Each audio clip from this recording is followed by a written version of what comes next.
On the 8th night, the moon hid behind the clouds. A storm growled in the distance, and inside the royal chamber, silence reigned, except for Shahrazade's voice, smooth as silk, sharp as a blade. The tale of the enchanted city far beyond the great deserts, past mountains blackened by lightning, lay a city called Kalhat el-Sakina, the city of stillness. Travelers spoke of its towers wrapped in gold, its streets paved with sapphire tiles, and its rivers that shimmered like glass. But no one lived there, not anymore. One day, a young king named Yaman, curious and defiant, led an expedition to uncover its secret. He and his men reached the gates of Kalhat by dawn. They expected ruins. Instead, they found a perfectly preserved city. Every market stall still full, every home untouched, fires still crackling in hearts. And yet, not a single soul moved. At the city square, Yaman found them, hundreds of people, frozen in place, eyes wide, mouths open mid-scream like statues of flesh. A mother holding her child, a merchant clutching coins, a guard drawing his sword. It was as if time had been murdered. One of his men touched a figure.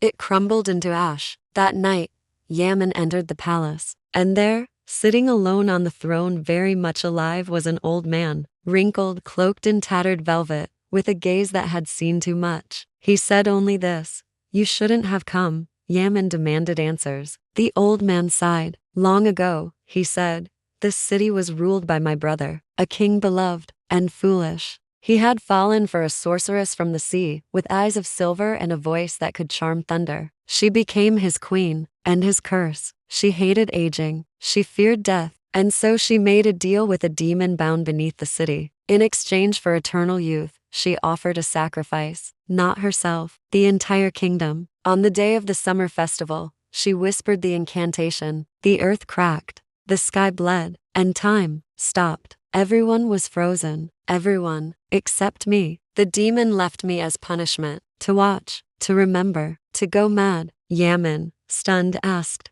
"Can it be undone?" The old man shook his head. "She lives beneath the palace, still young, still dreaming. But if you wake her, the world may freeze again." Yaman turned to leave, but paused. "What did you do when she betrayed you?" The old man whispered, "I loved her anyway, and that was my true curse." Scheherazade leaned forward. "And so, my king," she said softly, "not every city falls by war. Some fall by love that devours everything." Shahryar stared into the candlelight, his knuckles white. Each tale was a thread, tying him to truths he feared to face. Next episode, The Three Princes and the Speaking Skull, a Game of Fate. In episode 10, Scheherazade tells a riddle-filled tale of three brothers sent on a deadly quest, and the skull that whispers who among them will survive. Let us know. Would you risk waking the queen, or leave a city cursed forever?